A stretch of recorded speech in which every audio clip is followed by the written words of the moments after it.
Tired of your marketing messages getting lost in the noise?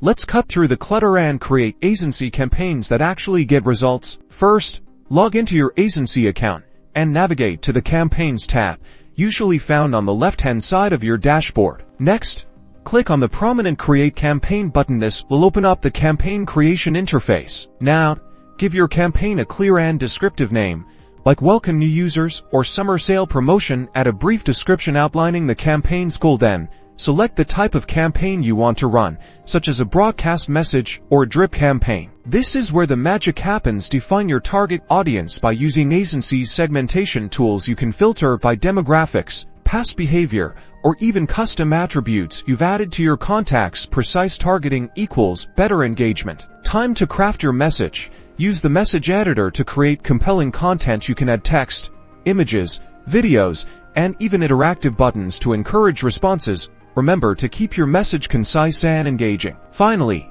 choose when you want your campaign to go live. You can send it immediately or schedule it for a later date and time, optimizing for when your audience is most active. Review all your settings and content carefully one last time. Once you're satisfied, click the Confirm and Send or Schedule Campaign button. Congratulations, your agency campaign is now live and reaching your target audience. Monitor its performance in the campaign's dashboard to see the engagement metrics. Now you're equipped to create powerful, targeted campaigns in Aisensy and drive real results.